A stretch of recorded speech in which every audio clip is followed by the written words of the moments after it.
Hi. Hey, how are you? Happy Tuesday night. Shalom. This is Pastor Lane Nelson at Eastside Lutheran Church in Sioux Falls, South Dakota. It is wonderful to be with you this evening as we are gathering again for our Together in Faith Tuesday evening class. We are looking at things in which shape us and form us and things that we can learn from other groups and other people to further our own walk of faith with Jesus Christ. We have, again, a gorgeous, unseasonably warm Tuesday night. It just so happens that all of our Tuesdays are gorgeous. So I hope it is nice wherever you are at. Good evening, Colleen. Nice to have you here, too. Hopefully you had a chance to get a little fresh air on this beautiful day. Hopefully you had a chance also just to get a little sunshine and to kind of get a little light in your life.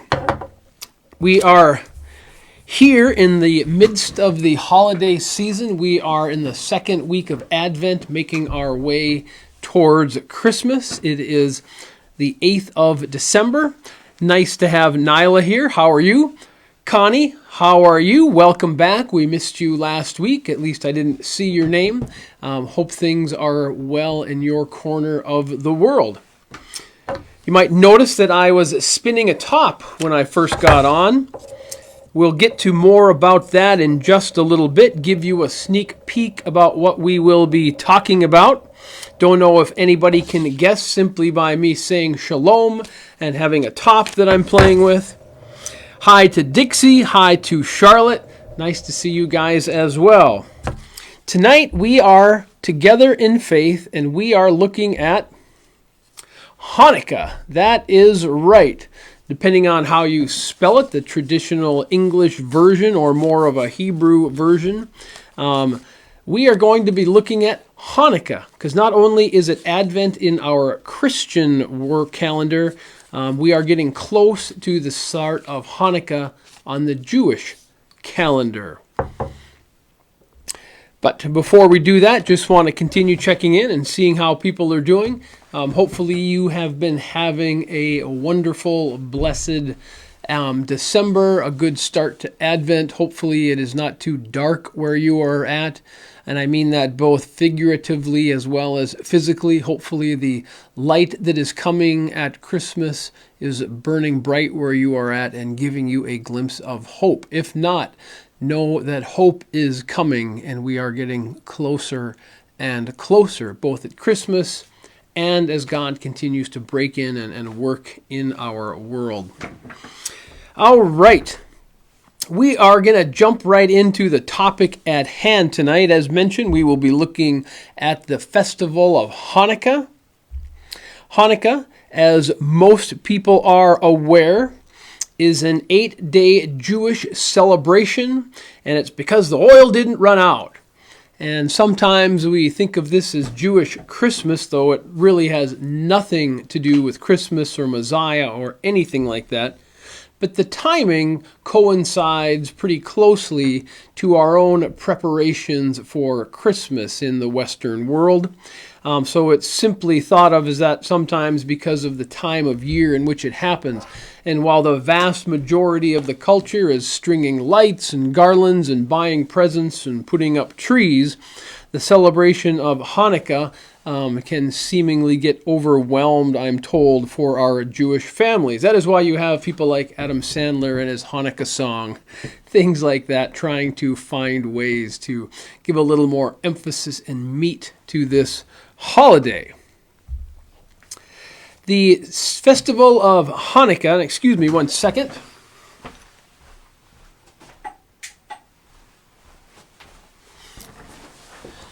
There was some light still glaring on my head. I must just be getting old.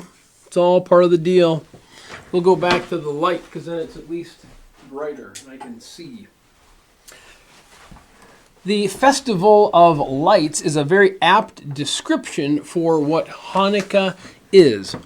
Hanukkah begins on the 25th day of Kislev, which is a month more or less, on the Jewish calendar. Like we would have October, November, December. Kislev is kind of that time period, and it usually coincides for us with late November, early December. So that is why the start of Hanukkah changes every year on our Gregorian calendar, because it is based on the Jewish calendar.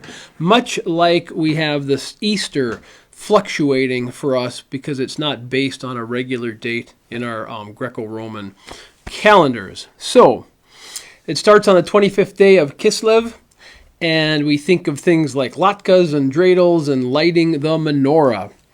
If we know anything at all about Hanukkah, which I don't know that much about, or at least I did not, we might know that the story in a nutshell is something like the Greeks invaded Jerusalem and desecrated the temple, and the Maccabees staged a revolt, defeated them, and rededicated the temple.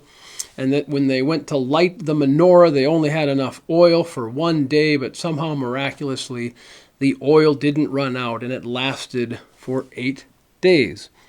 That is kind of the version of the story that I knew and that most people probably know. So tonight we want to take just a little bit deeper look at this. And I'm going to have to put this away because I just can't stop spinning my top, and that's going to be very distracting for everybody involved tonight.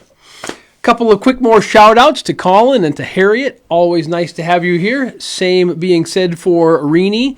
Good to see you. Good to have you with us from God's country up in Botno. Also, shout out to Wayne. Wayne, I got the form signed in my box. Thank you for doing that. Appreciate you coming over after work and taking care of that. Wayne Washi never stops. He's always working. Back to Hanukkah. The word itself means rededication, which makes sense from the nutshell version of the story that we just shared. And it celebrates the victory of the Maccabees over the much larger Syrian Greeks. Their army was quite a bit bigger. And at its core, Hanukkah is about rededication of the temple, and it celebrates the event that took place in the year 165 BC, or BCE, depending on whom you are talking to. Christians, we often say BC, before Christ, but people who are not of Christian background refer to it, of course, as BCE, or before the Common Era. And so tonight, because we are talking about the Jewish traditions, we will do our best to say BCE, before the Common Era. So that's kind of what we have. Hanukkah meaning rededication. A few things that we hear often that connect with Hanukkah are the menorah, and that is, of course, a candle holder. We have that very easy to picture Hebrew candelabra where it comes out with sparks, and there are 9 branches. So there's 4 kind of bars that go up, and so there's 4 on each side, and then usually in the middle is one more, and that one's a little taller. That's the Menashe, I believe is what it's called. And the 8 are used for the 8 days that the oil lasted, and the one in the center is used to light the other candles as you go through a lighting over the period of 8 days. Not too dissimilar from lighting an Advent wreath in our own Christian traditions. So that is what a menorah is. The dreidel, and hence the top, that's where we were coming. Well, this is not a dreidel. I do not own a dreidel. A dreidel is simply a square 4-sided top. And there are different letters that go around the outside of the dreidel. And it is a game that is played during the celebration of Hanukkah, I suppose, to add some fun and festivities to it. A few interesting facts about dreidel and the game itself. Its traditions get traced back actually to a German game that was a spin-off of a British game. And so what we think of as a very Jewish cultural kind of thing, spinning the dreidel, it really kind of dates back through other Northern European history. Now, the four sides of this dreidel, though, in the Jewish tradition, each have a different letter on it from the Hebrew alphabet, and it corresponds kind of as an acronym to say the phrase that gets translated, "A great miracle happened there," referring, of course, to the miracle of the oil that took place in Jerusalem at the rededication of the temple. Now, if you are in Israel playing this game, or if you buy your dreidel in Israel, the last letter on the dreidel will be changed. So instead of reading "A great miracle happened there," it will stand for "A great miracle happened here." Makes sense, of course. Now, custom goes that people would spin a dreidel and play because when they were Hebrew people being occupied by foreign forces, they weren't allowed to study Hebrew, but of course all kids wanted to do their homework and study, right? Right. So they would be studying their Hebrew, but if the authorities came by, they would quick hide their books and pull out their dreidel and say, "No, we've just been playing with the dreidel, haven't been doing anything that's illegal." But it's interesting because the dreidel game is basically, as I understand it, more or less like gambling. You have coins or chocolate chips or whatever that you have, pennies or whatnot, and everybody throws one in and you spin it, and depending on what side of the dreidel it lands on, you either have to put one in or nothing happens, or you get to take half the pot, or you get to take the whole pot. And you go around until the pot's gone, and then everybody antes up again, and you start spinning the dreidel. Found that strangely interesting. So that's a menorah, that's a dreidel. I don't know why I spent that much time talking about that. Hanukkah lights. Hanukkah lights, of course, symbolize the rededication of the temple, and one is lit, as I mentioned, each of the 8 days of Hanukkah. Hanukkah this year, out of curiosity, will start on Thursday, the 10th of December, and run through the 18th, in case you wanted to do something about Hanukkah. That is your timetable. But today, not only is it about a rededication of the temple to God, but it becomes a chance for us to think about a rededication of our lives to God. And so for Hebrew people, or people of the Jewish faith today, that is a central theme, that kind of rededication, which I see a whole lot of similarities to in our season of Advent, about kind of preparing ourselves for the coming of God at end of time, and of course Christmas, but certainly into our lives on a daily basis. So there are certainly some similarities. And then, of course, the miracle of the oil, talking about how everyday objects and everyday things can take on an eternal nature, if you will, or can come to symbolize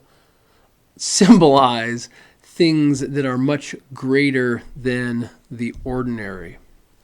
So those are just a few little bits and pieces about Hanukkah to give us a little background.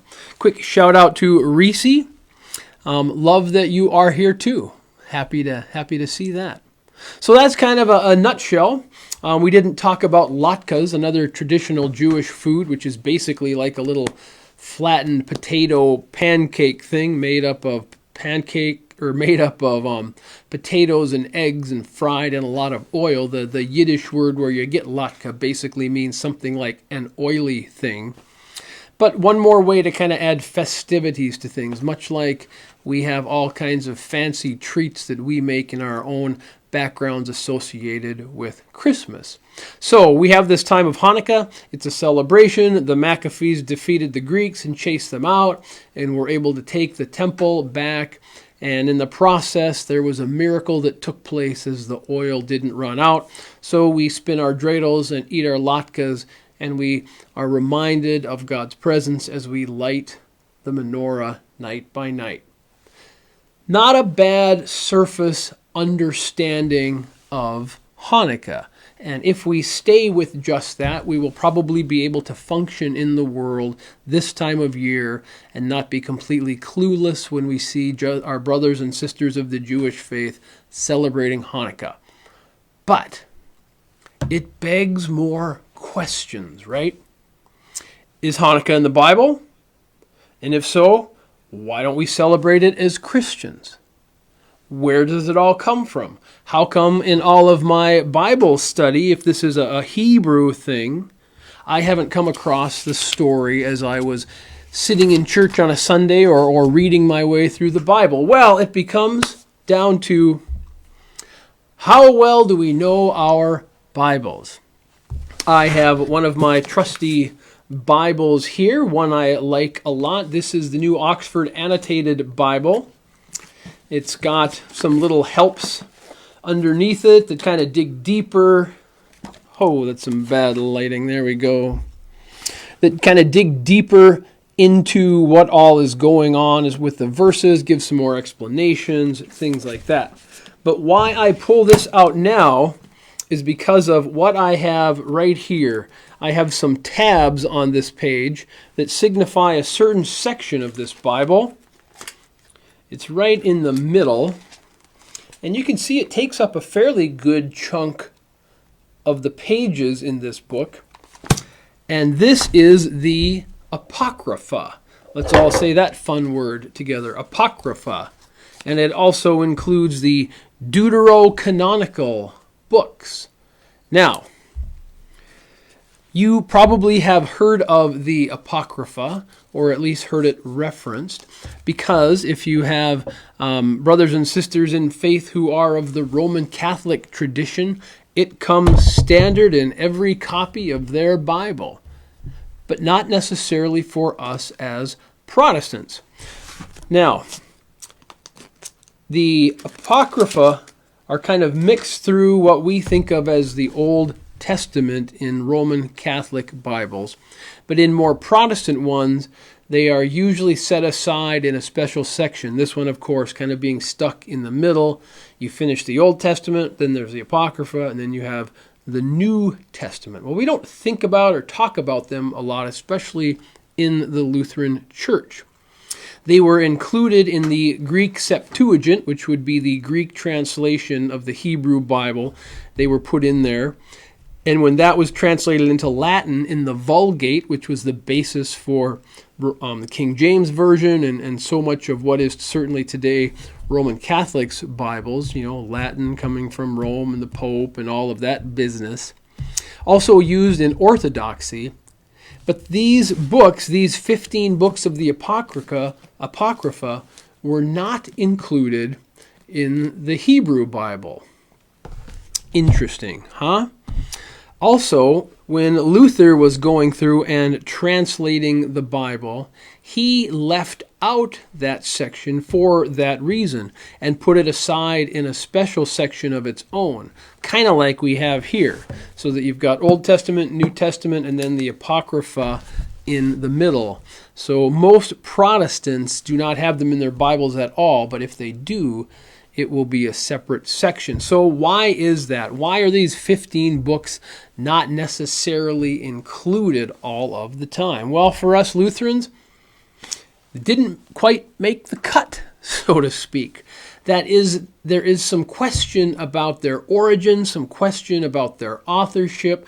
The word Apocrypha itself means hidden, and there's some debate going back as to were they hidden because they have some special knowledge that only people who have been initiated into the faith can understand, or are they hidden because we're not quite so sure about them. So for most Protestants and churches along those lines, we find the Apocrypha interesting and we find it helpful, but it somehow doesn't take on the same authority as would the books of the Old Testament and the books of the New Testament. All right, this has become a lot of talking about the Apocrypha. Why is that? Why are we spending all this time talking about the Apocrypha? I'm sure you have probably guessed it by now. These books were written in and about and tell us about the events that happen in between the Old Testament and the New Testament. The events of the Old Testament end roughly, give or take, some 300-400 years before the birth of Jesus, which is where the New Testament kind of picks up and takes off. We remember Mark, this is the beginning of the good news of Jesus Christ, and off we go. Matthew and Luke start by telling us about the birth stories of Jesus, and we'll hear those on Christmas Eve and Christmas Day. So there's this 300 to 400 year gap in events between these two parts of the Bible. So enter the Apocrypha and meet the Maccabees. The Maccabees are the group who is associated, of course, with Hanukkah. Now, the events around what took place in Hanukkah happened roughly the last half of the 2nd century BCE, kind of the late 100-somethings BC, and eventually kind of conclude around 165 BCE. And so there's some wars and things like that going on. But before we walk into that history a little bit more, it's interesting, of the 15 books in the Apocrypha, 4 of them are called the Maccabees. 1 Maccabees, 2 Maccabees, 3 Maccabees, 4 Maccabees. And they're not included in the Hebrew Bible. But they are included in the Roman Catholic Bible. Go figure, right? That just doesn't seem to make any sense at all. But that is just simply a strange coincidence, I suppose.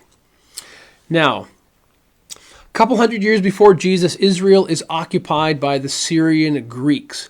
And so Alexander the Great has come in and does his thing and died, and then there's some battles over territory. And of course, Israel sits there right along the eastern edge of the Mediterranean Sea, and it's a busy place. It's a trade route, and it's how you get from Europe down to Africa, and it's how you get from the far, or from the east over through that same way. So it's a valuable piece of ground, and there's back and forths, and so they have been continued to be conquered over and over again throughout their history. Well, in this time period, the Assyrian Greeks, or the Syrian Greeks, have kind of taken over them, and they've begun changing the culture, and they've begun eliminating lots of these Jewish traditions, and that's changing a whole religion. And they've eliminated some practices and said, we do not even want you to do circumcisions, and we don't even want you to celebrate the Sabbath. So that, as you would imagine, upset some people, and there became a couple of camps of thought, if you will, amongst the Hebrew people at the time. There was a divide between these two groups. The one, they didn't mind the changes so much. They kind of said, well, we'll go with the flow. We'll kind of assimilate into this new culture. We won't necessarily practice all of the things we had been doing before. And they were the Hellenists, or the people who were taking on the Greek ways. Well, then there's the other side of the coin, the traditionalists, who say, no, we don't want to change. We want to keep doing what we've been doing. We don't want to put our religious customs aside. We don't want to change the way we're dressing and the things that we're doing to our kids. And interestingly enough, this divide between the Hellenists and the traditionalists ended up becoming kind of an urban-rural divide. So the people who were in Jerusalem, which would of course been the big population center, they were more along the Hellenistic side. They were more open to the change and the assimilation, where the more rural area said, no, we don't want that. We're not going to change. We want to keep our religion and the things that we have it the way it is. Sound familiar? Some 2,200 years later, as we have a vote and there's people on the news with maps of the country, and they're putting red and blue things on states and talking about the divide between the population centers and the more rural areas. Well, it's been going on for centuries. Now, to further all of this, these two groups, the Hellenists and the more traditionalists, again, both segments of the Hebrew people, of the Jewish faith, were also trying to get their candidate in to serve as the high priest. And the high priest would have been the highest political position within the Jewish faith, because remember, they were occupied by a foreign power, so they couldn't have their own governor, prime minister, president, ruler, emperor, what have you. So the high priest was the highest office, and they're each trying to get their person in there. Well, the Hellenists ended up kind of siding with some of the Assyrians for some help, and all kinds of trouble ensued. And ultimately, the ruling power then, these Assyrian Greeks, they come in and they just take over the temple, which would, of course, have been the religious center. It would have been the core for who they were as a people. And so when the temple is down, you are defeated. You are done. So not only did they overtake the temple, they dedicated it to Zeus, the Greek god. That's just blasphemy. You can't do that. And they banned circumcision, and they banned the Sabbath. And of course, then all of this sparks a revolt. Again, welcome and meet the Maccabees, who head up this revolt. The revolt lasted for a couple of years. It was a period of civil war, really. That's kind of what we've got going on here, was a Jewish civil war between the people who wanted to assimilate and the people who didn't want to assimilate. Well, ultimately, the Maccabees, who were on the traditionalist side, kind of pushed back and regained the temple and had a defeat, small although it was, against the Syrian Greeks.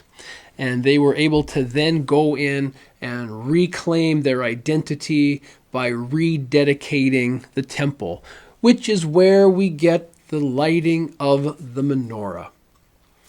The things of God were brought back into the temple, including the menorah, and it was lit. And of course, as the story goes, as we shared, there was only one jar of olive oil, which would have been enough to light the menorah for a day, but miracle of miracles, it lasted for 8 days. Now, all of that story is not really well documented, even in the Apocrypha and other places. You get that. So a lot of it has kind of come through to us as tradition over the years. But what's interesting, what's kind of important about all of this, is that this was one of the earliest battles against religious persecution. And it's fought to preserve religious individualism and their identity and who they were as a culture. And that's something that people can relate to regardless of what your background is. Of kind of having the ability to do that, certainly as Americans, and how we got this country started, we can understand what it means to fight to preserve your own freedom of religion. Now, as things seem to go, not long after this battle had happened and was done, the Greeks were still in charge. I mean, they hadn't lost political power over all of this, and they had some leadership change themselves, and they said, hey, let's calm things down. Why don't we go back to the way things were before all of this revolt took place, and we'll go back to the way things were 20 years ago. We're still going to be in charge, but we'll let you practice your religious customs. We will let you have the temple. We will let you circumcise and practice the Sabbath and all of these things. The Maccabees didn't think that was a good idea, as you can probably guess, and so they continued to fight some smaller battles on from this, not really resulting in anything at this period of time. But most of the people said, okay, if we can go back to the way things were, and if we can still practice our religion, we're going to have to pay taxes to somebody anyway. It might as well be you as opposed to the next guy. Let's keep the peace. And that's the way it went. We would later then have another Jewish revolt a couple of centuries later after we've had the life of Jesus around 70 AD, there was a Jewish revolt against Rome, and then we get the story of Masada and some other pieces like that. But that's kind of where this ended, and then that kind of brought in modern day Judaism, or at least Judaism as it was at the time then when Jesus comes on the scene 160 years after the Maccabean revolt. So that's what brings us to and talks about the story, the season, the festival of lights of Hanukkah. Part of it is a rededication of ourselves to God, and part of it is kind of being able to preserve our own religious freedom. Hopefully you have had a chance tonight to learn a little bit more about Hanukkah, but also to think about the similarities that just happen across history from one time to another. The more things change, the more they stay the same. And we still live in some of these own battles as well.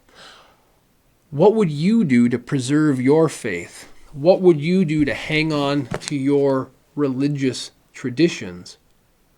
And at the same time, what will you do this Advent as we approach our Christmas, the birth of Jesus? What will you do to rededicate yourself in your faith to God? Those are questions I hope that you take away from this study tonight. I see that Irene is here, and Kay is here, and Terry. Hey, I hope you're feeling better, Terry. Oh, look at that. Mom and Dad are here. Fascinating stuff. Thanks, Wayne. Yeah, I was just thrilled as I was kind of learning along with you guys today. So hopefully this was interesting. We will not be looking at Hanukkah next week, but we do start Hanukkah on the 10th or Thursday of this week. So I think I will end by saying shalom and happy Hanukkah. God bless you. Have a good night. Let's get to Luther's evening prayer. Oh, before we do that, just a couple of sites of the church here. We've got our narthex out for those of you who haven't been in the building in a little while because of COVID. Just a few signs of what it looks like here this time of year. The congregation always looks so pretty. There is our Advent wreath, which we light one candle each week until we get to Christmas. Signs of the season.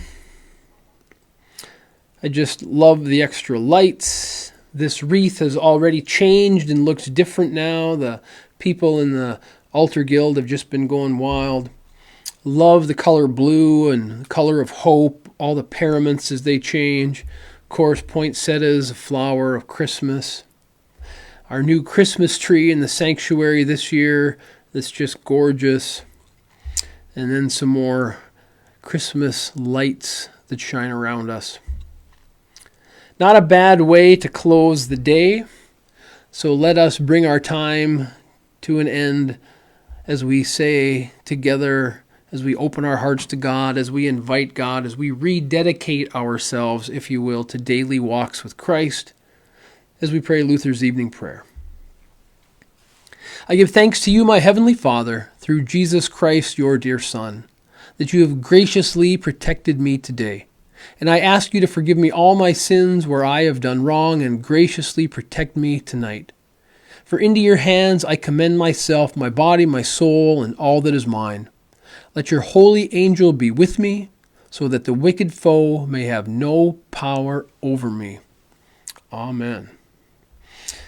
And we will bring that out. But before we go, I got one little footnote to add to the end of all of this. If you want to know more about Hanukkah and related Jewish history of this time, I invite you to go to YouTube and check out Henry Abramson's YouTube channel. I believe it's Rabbi Henry Abramson, but you just go for Henry Abramson, and he does really good educational, theological history of Judaism and customs and practices. And on Thursday, he'll be starting an 8-day series on different components of Hanukkah. So fascinating Jewish history there for what it's worth.